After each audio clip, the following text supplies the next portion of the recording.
बिस्मिल्लाहिर्रहमानिर्रहीम। अस्सलाम वालेकुम।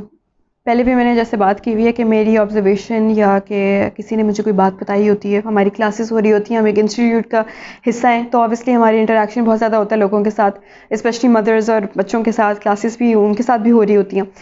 तो इसी तरीके से मेरा एक इंस्टेंस था जिसमें एक बच्चे ने कोई इनअप्रोप्रिएट वर्ड इस्तेमाल किया और मैंने वो मीटिंग हो चल रही थी माँ बाप के साथ, तो बच्चे ने इनअप्रोप्रिएट वर्ड क्लास में इस्तेमाल किया था। मैंने उनको बताया कि इस तरीके से ऐसे हुआ। Before I could tell the parents के वर्ड क्या था, एक कॉल आ गई, और ये मैंने अपना ब्लॉग भी एक लिखा था, कुछ लोगों ने शायद वो भी पढ़ा। कॉल आ गई, फादर ने वही वर्ड अटर करके एग्ज़िट कर लिया, और जैसे कि कहा जाता है एक सिविलाइज तरीके से कि एक्सक्यूज़ मी, मैं ज़रा चला जाऊं, या वो एक कैजुअल एटीट्यूड के हिसाब से वो भी एग्ज़िट करके मीटिंग से निकल गए कि जी कॉल आ गई है। तो मैं उस वक्त हंस पड़ी और मैं ज़रा कंसर्न भी हूँ। मुझे था कि देखती हूँ मैं बाकी सारे जो बैठे हुए हैं उनकी तरफ से क्या रिएक्शन आता है। खैर कोई रिएक्शन नहीं आया, सवाए कि ज़रा सी शायद एम्बैरेसमेंट ज़रूर हुई हो उनको किस तरीके से हुआ है। लेकिन मैंने वो जो 2 and 2 को कनेक्ट करना होता है और जॉइन करना होता है वो ज़रूर कर लिया कि हम ये रियलाइज़ नहीं करते कि लैंग्वेज का कितना बड़ा इम्पैक्ट है हमारे कल्चर पे। और वो कल्चर एक बड़े शहर का या बड़े मुल्क का नहीं होता, कल्चर घर का भी होता है। कल्चर इंसान में जो जिसको पर्सनालिटी कहते हैं वो भी होता है, घर की जिसको फैमिली वैल्यूज़ कहते हैं वो भी होता है, और ये हमारे कल्चर का बहुत बड़ा हिस्सा बनता चला जा रहा है जो कि हम ज़बान इस्तेमाल कर रहे हैं। मैं तकरीबन आप समझ लें 14-15 साल की होंगी कि मेरे पेरेंट्स ने मुझे एनरोल किया कुछ फ्रेंच क्लासेस में। मेरे पेरेंट्स को हमेशा शौक था कि मैं डिफरेंट लैंग्वेजेस सीखूं, डिफरेंट कल्चर से एक्सपोज हूं, सीखूं। ऑब्वियसली दुनिया के बारे में बंदा सीखता है, आपकी जो आइज़ हैं वो खुलती हैं, आपका व्यू पॉइंट जो है ब्रॉडन होता है। तो मैंने फ्रेंच क्लासेस तकरीबन 3 साल ली, और आई रिमेंबर उस एज में भी, अर्ली टीन्स में, और फिर जाके यूनिवर्सिटी में भी मैंने फ्रेंच क्लासेस ली। बोथ टाइम्स जब हमने ज़बान सीखने के लिए हम एक क्लास में गए, एक लैंग्वेज क्लास में गए, as opposed to the first thing being के जी जैसे कि ABC होती है इंग्लिश की, अल्फ़ाबेट्स हैं, या अलिफ बे पे उर्दू की है, उसके बजाय जो हमें सिखाया गया वो था फ्रांस का कल्चर के। वो खाना कैसे खाते हैं, वो खाना कब खाना पसंद करते हैं, कौन से लफ्ज़ इस्तेमाल करते हैं तो ख़वातीन खुश हो जाती हैं, और कौन से लफ्ज़ इस्तेमाल करें तो एक बूढ़ी खातून को भी अगर आप बूढ़ा कह दें तो वो माइंड कर जाएगी। और कौन सी चीज़ें उनके कल्चर में बहुत अहम है, जैसे कि उनका खाना पीना है, या उनके फैशन है, या उनके परफ्यूम्स हैं, या कौन सी चीज़ें हैं जो इतनी ज़्यादा वो पसंद नहीं करते। ये सारी चीज़ें हमने तकरीबन पहले 1-2 हफ्ते में सीखी, और मैं अम्यूज़ होती थी कि कितनी मज़े की बात है, मैं एक लैंग्वेज की क्लास में हूँ लेकिन मैं कल्चर सीख रही हूँ। और वो कल्चर सीखते सीखते जब हम ग्रामर पे आए तो सब ने ग्रामर ऐसे पिक की। क्यों? क्योंकि हमें पता था, जैसे हम उर्दू में तुम और आप कल्चर है कि आपने किसको तुम कहना है, किसको आप कहना। दोस्त यार आकर आपस में लगे हुए, तुम क्या कर रहे हो, तुम ये ना करो। और अगर आप किसी से इज्जत से बात कर रहे हैं तो आप कहेंगे, आप तुम नहीं कह सकते। तो ये एक कल्चर का हिस्सा है, ये हमें आप रट्टा के तौर पे नहीं सिखा सकते लैंग्वेज की क्लास में।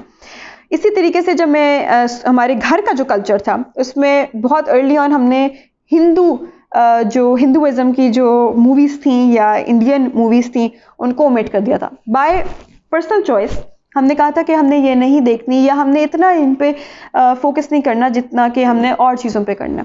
अच्छी अच्छी हमने मूवीज़ देखी, हमने द मैसेज देखी, हमने 10 कमांडमेंट्स देखी, हम बहुत अच्छी अच्छी मूवीज़ देखते थे जो कि हिस्ट्री हैं, जो कि रिच इन कल्चर हैं।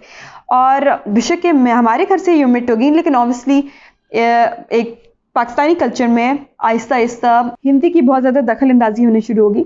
और मुझे नज़र आया कि मेरे जो क्लास फेलोज़ हैं स्कूल में, उन्होंने without even knowledge, without even perhaps intention, उन्होंने हिंदी के अल्फाज इस्तेमाल करने शुरू कर दिया। उर्दू आहिस्ता आहिस्ता ज़रा हिंदी और उर्दू ओवरलैप करने लगे, और पता ना चले कि कौन सा लफ्ज़ हिंदी से निकला था और कौन सा लफ्ज़ उर्दू से निकला था। बेशक उर्दू में बेशुमार हिंदी लफ्ज़ होंगे, लेकिन ऐसे लफ्ज़ जो कि वाकई में नहीं थे उर्दू में भी, वो के नॉर्मल डिस्कोर्स में या कॉन्वर्सेशन का हिस्सा बनना शुरू हो गए। आहिस्ता आहिस्ता that became a part of our weddings, that became a part of our celebrations, that became a part of our attire. हमारे कपड़ों में भी आना शुरू हो गया, हमारी हर तरह की चीज़ में आना शुरू हो गया। और अब आपके सामने तो पेरेंटिंग के लिए हवाले से बहुत ज़रूरी है कि आप ये कॉन्शियसली देखें आप कौन से अल्फाज इस्तेमाल कर रहे हैं। जो बाप एक अब्यूज़ का वर्ड यूज़ करता है वो अब्यूसिव कल्चर बनेगा। आपको लगता है कि ये क्या बड़ा सा वर्ड है, ये तो छोटी सी बात है, कुछ नहीं होता, नहीं, वो अब आखिर में जाके वो डिसरिस्पेक्ट, वो कैजुअलनेस, वो हर चीज़ जो है वो पर्सनालिटीज़ का हिस्सा बनेंगे, वो घर के कल्चर का हिस्सा बनेंगे, वो घर के वैल्यू सिस्टम का हिस्सा बनेंगे। तो बहुत ज़रूरी है जो आप अल्फाज इस्तेमाल करें सोच समझ के करें अपने बच्चों के साथ। अगर आपने बच्चों को कहना शुरू कर दिया तुम क्या कर रहे हो, तुम्हें समझ नहीं आती, या जैसे कि बहुत ज़्यादा यार का वर्ड इस्तेमाल किया जाता है, लोग हंसते हैं इस पे। जब मैंने बहुत पहले मेरी एक वीडियो बनी थी होम स्कूलिंग और सोशलाइजिंग पे कि किस तरीके से होम स्कूलिंग में जो कहा जाता है कि सोशलाइजिंग कम हो जाती है, बच्चों की नहीं होती, बल्कि उसके बहुत फ़ायदे हैं। और उसमें मैंने ये बात की थी कि एक यार का कॉन्सेप्ट जो डेवलप हो गया है, दोस्त भी यार, तो माँ भी यार, तो बाप भी यार, तो दादा दादी भी यार। और लोगों ने आगे से ज़रा सा मॉकिंग तरीके से मुझे याद है क्रिटिसाइज़ भी कुछ लोगों ने मुझे किया और कहा इसमें क्या बड़ी बात है। और वही बाद में आके पेरेंट्स ने मुझे ये कहा कि हमारे बच्चे रिस्पेक्ट नहीं करते हमें।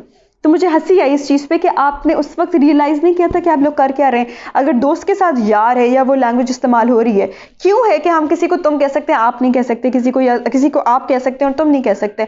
हम वो जो बाउंड्रीज डिफाइन करते हैं थ्रू लैंग्वेज, वो एक्चुअली हमारे रिलेशनशिप को भी डिफाइन कर रहा है, वो हमारे कल्चर को डिफाइन कर रहा है, वो हमारी पर्सनैलिटीज़ को डिफाइन कर रहा है। तो जो आप वर्ड्स इंट्रोड्यूस करते हैं अपने बच्चे के सामने, मेक श्योर वो कल्चर भी आप चाहते हैं अपने बच्चे के अंदर, वो पर्सनालिटी भी आप चाहते हैं अपने बच्चे के अंदर। ऐसे ना हो अनजान में आप वो अल्फाज इस्तेमाल करने के बाद में आप उसको ही डांट रहे हैं उस चीज़ पे कि तुम्हारी पर्सनालिटी में ये क्यों आ गया है और वो क्यों आ गया है, तुम ऐसी डिसरिस्पेक्ट क्यों, बदतमीजी क्यों करते, तुम्हें बड़े छोटे का एहसास नहीं है, तुम प्यार से बात नहीं करते।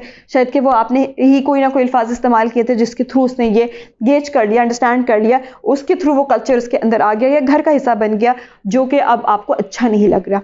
तो अगर आप लैंग्वेज पे गौर करें, आपके घर में क्या लैंग्वेज बोली जाती है, आपके घर में क्या अल्फाज इस्तेमाल किए जाते हैं, एक दूसरे से प्यार से कैसे बात की जाती है, एक दूसरे के लिए क्या नाम रखे हुए आप लोगों ने, बच्चे को प्यार से कैसे आप बुलाते हैं, कितना आप तुम गुस्से में भी क्या कहते हैं और क्या नहीं कहते, और कैसे एक दूसरे से कन्वर्स करते हैं आप खाने के टेबल पे, या आप कुछ मांगना हो प्लीज़ करके, सॉरी थैंक यू, ये सिर्फ अल्फाज नहीं है, ये पूरा कल्चर है। इसको अपने नॉर्मल रूटीन, नॉर्मल डिस्कोर्स का हिस्सा बनाएं और देखिए आप हैरान रह जाएंगे कि कितना ज़्यादा फ़र्क पड़ रहा है आपके घर पे और आपकी फैमिली बॉन्डिंग पे, और कितने सिविलाइज्ड आपको नज़र आ रहा है कि आप पूरे एज अ फैमिली होते चले जा रहे हैं और कितने इम्प्रूव कर रहे हैं। तो वो भी हमारे दीन का हमें बताया गया है कि एक मोमिन का हर दिन पिछले से बेहतर होना चाहिए। यहीं से शुरू कर लें, इंशाल्लाह आपके लिए बहुत हेल्पफुल होएगा। Thank you.